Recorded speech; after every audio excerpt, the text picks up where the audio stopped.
And if everybody just took those 3 top tips to heart, there'd be so much less terrible copy out in the world.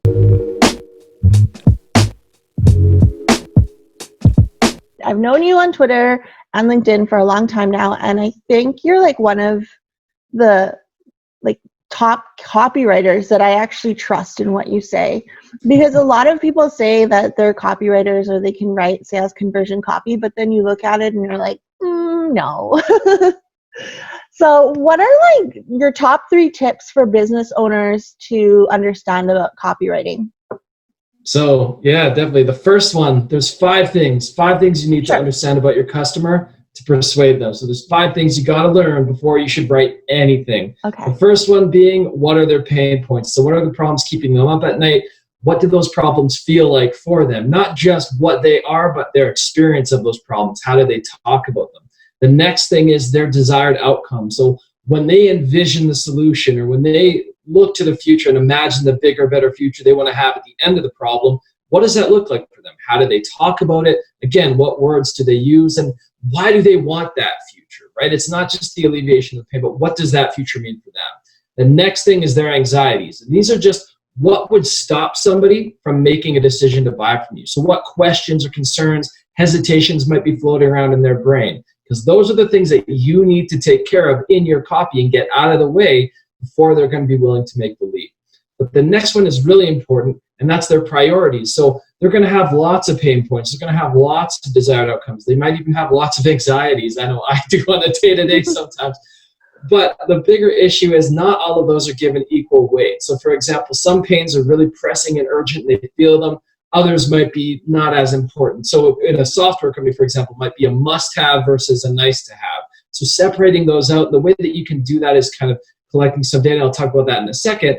But then the last thing, and it can, if you don't get this right, it can break everything else I just talked about, and that's their awareness level. By that, I just mean, how much does that person already know? Where are they on that journey? Because if I was selling something to you and you already know who I am, what I'm about, how much it costs, the only thing I really need to show you is, here's a buy button, or here's the discount code. But if all you know is, I have a problem, and you don't even know a solution exists, then I have to work that much harder to show you that, hey, I empathize with your problem. Here's a possible solution. Here's how it works. So just knowing that and where they're at will change the way that you articulate those pains, those desired outcomes. So those are the things that you need to learn.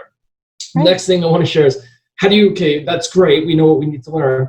How do you go out and actually learn that stuff, right? Is it expensive? Do you have to hire some company? The answer is no. It's actually pretty fast and pretty cheap. It just takes your time. The tools to do this are widely available. So 2 really easy ways to start getting some of that information is to look at your own testimonials and reviews, or the testimonials and reviews of your competitors. So how do people talk about your solution and what they like about it, what their outcomes have been? How do they talk about what they don't like about your competitors? Because that's something that you can position against.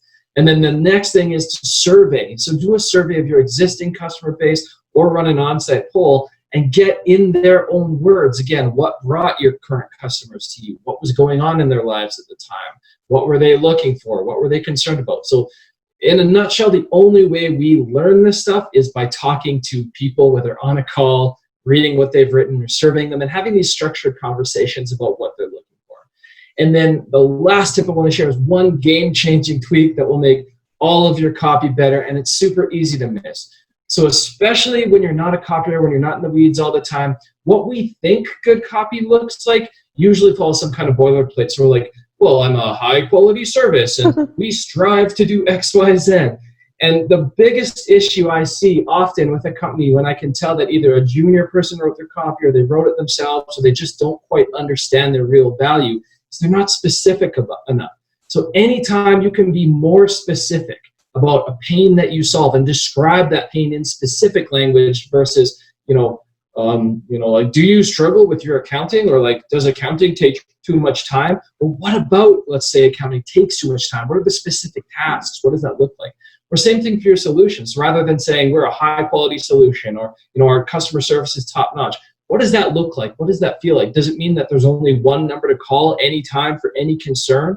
All kinds of different ways to be specific about what you bring to the table, the problems that you solve. So those are my 3 top tips, and if everybody just took those 3 top tips to heart, there'd be so much less terrible copy out in the world.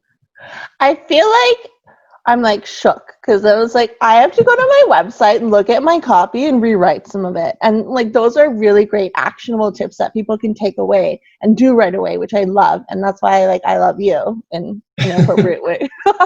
Yeah, totally. I mean, if nothing else, leave this video and go do what Joanna Weed calls a specificity sweep of your copy.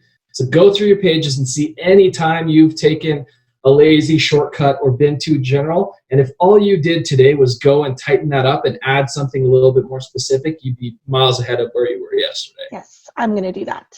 What would you say is like your top pet peeve when it comes to this is a really big one. Again, it just comes out of people, I think, not necessarily understanding how copy works and how powerful it can be. And that's when people try to cram copy into a predefined, say, template, or they spend all this money and time redesigning the website and they go, oh, hey, we should probably have some words to go with this. So copy should lead design. You should start with the story you want to tell and then design and build around that. Now, in the real world, that's not always possible. We all have deadlines. But when you can't do that, do it iteratively. So work on it at the same time. Kind of define, okay, these are the things we know we need to say. This is roughly the order we need to say them in. Use that to guide things. But the worst thing, the most annoying thing is coming into a situation where everything is already kind of designed and developed. It's like, we'll just pop some words in here.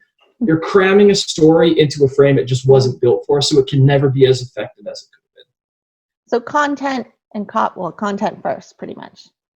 Copy first. Yeah, I mean, figure out who you're talking to and what you want to say to them and why you need to say it to them before you just start designing up a page. Because there's this tendency to think, well, we'll just have some social proof here and a features list here and this and that, and we kind of throw all these ingredients in. It's kind of like baking a cake, right? Like if I put some flour in a bowl and then put it in the oven and then add the sugar and the rest, it's going to come out really, really bad. It's not going to be something you want to eat. So the order and the structure, if you know what needs to go in first, then you can put it together in a way that really makes sense and sells it visually and have that experience of your copy and your content be that much better and that much more effective. Amazing. Thank you so much for all your tips today. I really appreciate you being on the show, Joel.